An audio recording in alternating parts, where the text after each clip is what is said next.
हाँ तो बच्चों, अभी बेटा हमने लास्ट लेक्चर में आपको क्वेश्चन नंबर 1, 2 दोनों करा दिए थे 6.1 के। आज हम 6.1 का क्वेश्चन नंबर 3 देखते हैं और ध्यान से देखिए हमें करना क्या है, दिया हुआ क्या है, लाना क्या है। सिंपल ही हो जाता है अगर आप ध्यान से समझेंगे। अगर आप रटेंगे तो ज्योमेट्री रटने से नहीं होती। देखिए इसने कहा दिया हुआ है यदि पी क्यू आर, यहाँ लिख दीजिए आप, दिया हुआ है, इन पे भी नंबर मिलते हैं आपको, जो आपने क्वेश्चन में से ही उतारा है उस पर भी नंबर मिलते हैं। यदि पी क्यू आर बराबर है कोण पी आर क्यू के, यानी कि पी क्यू आर कौन सा है भाई, ये पी क्यू आर ये वाला, और पी आर क्यू कौन सा, ये वाला। ये दोनों कोण आपस में बराबर हैं। हमें सिद्ध क्या करना है, देखिए हम लिखते हैं सिद्ध करना है। क्या सिद्ध करना है? कोण पी क्यू एस, कोण पी क्यू एस बराबर कोण पी आर टी। बहुत सिंपल से है, इसे हम प्रूफ करें, उपपत्ति करें। आप प्रूफ भी लिख सकते हैं, उपपत्ति भी लिख सकते हैं। तो भैया इसमें क्या करेंगे, देखिए सबसे पहले आप एक बात देखिए, जब एक लाइन है, रेखा है, और उस पर दो कोण बने हुए हैं तो दोनों कोणों का योग कितना होता है, 180 अंश होता है। इसे क्या कहते हैं, लीनियर पेयर, यानी कि रैखिक युग्म। तो बेटा हम यहाँ पर ऐसे कर देते हैं, कोण पी क्यू आर प्लस कोण पी क्यू एस बराबर कितना होगा, 180 अंश।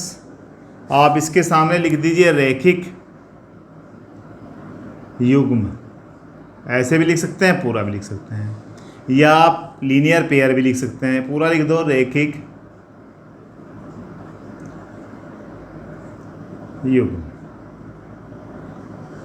समीकरण नंबर 1 बन गई हमारी। अभी इधर चल रहे हैं इस कोने पर, ये वाला कोण और ये वाला कोण दोनों का सम 180 अंश होगा। तो मैं लिख सकता हूँ कोण पी आर क्यू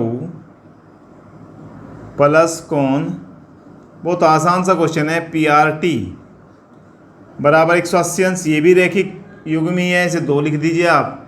ये भी कैसा है भाई, रैखिक युग्म।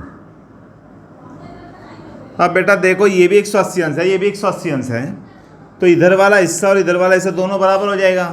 समीकरण 1 व समीकरण 2 से, समीकरण 1 व 2 से हम क्या कह सकते हैं, कोण पी क्यू आर प्लस कोण पी क्यू एस बराबर किसके हो जाएगा, ये वाला हिस्सा बायां पक्ष इसका इसके बराबर हो जाना है, क्योंकि दोनों में दाएं पक्ष में 180 अंश आया हुआ है।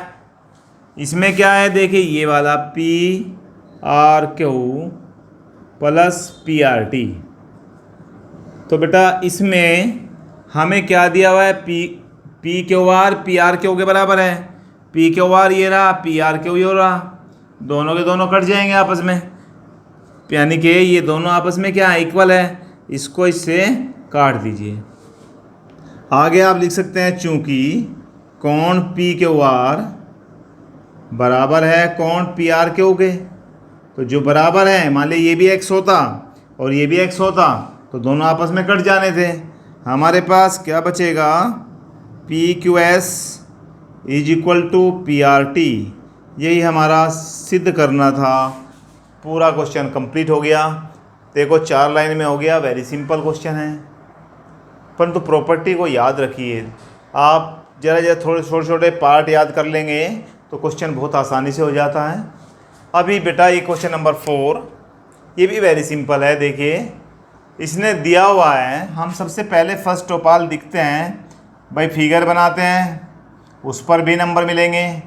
आप दिया है जो उसने क्वेश्चन में दिया है, अगर उसको लिखा जाए तो उस पर भी आपको मार्क्स मिलेंगे। अब हमें सिद्ध क्या करना है, आप लिख दीजिए यहाँ पर सिद्ध क्या करना है।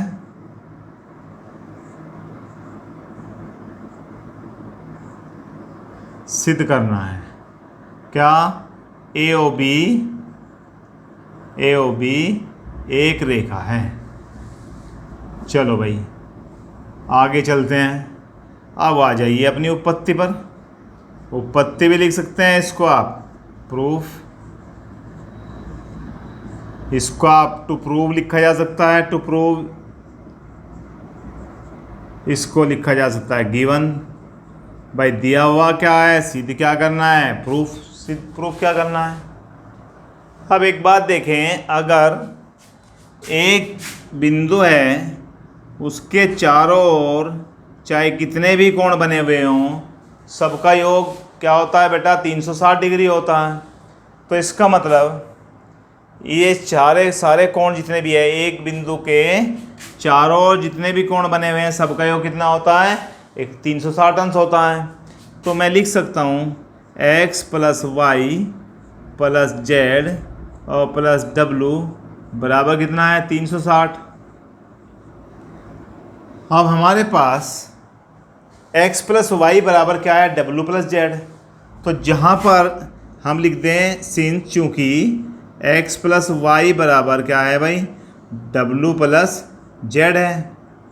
चलिए भाई इसमें लिख देते हैं समीकरण 1 में x प्लस वाई के स्थान पर ये लिख दे दूँ डब्लू प्लस जेड, या डब्लू प्लस जेड के स्थान पर x प्लस वाई लिख देते हैं। दोनों में से कुछ भी लिख दें तब भी काम चल जाएगा। तो हम डब्लू प्लस जेड को x प्लस वाई के स्थान पर रख दें तो क्या आएगा यहाँ पर, डब्लू प्लस जेड। इसे आप समीकरण 1 भी डाल सकते हैं, x प्लस वाई बराबर डब्लू प्लस जेड समीकरण 1 में रखने पर। ऐसा लिख दीजिए समीकरण 1 में रखने पर। जब बेटा रखेंगे तो यहाँ पर W plus Z plus W बराबर क्या आ जाएगा, 360 आ जाएगा। अब हम देख रहे हैं यहाँ पर डब्लू कितने हैं, 2, जेड कितने हैं, 2। तो मैं ये भी कह सकता हूँ कि 2W plus 2Z is equal to कितना हो जाएगा, 360। अब 2 कॉमन ले लीजिए, 2 को बाहर रख लीजिए। यहाँ क्या आया, W plus Z is equal to कितना हो गया, 360। अब बेटा यहाँ पर डब्लू प्लस जेड बराबर 360 बटे कितना आ जाएगा, 2। काट दीजिए इसे, 2 से 180 आ जाएगा।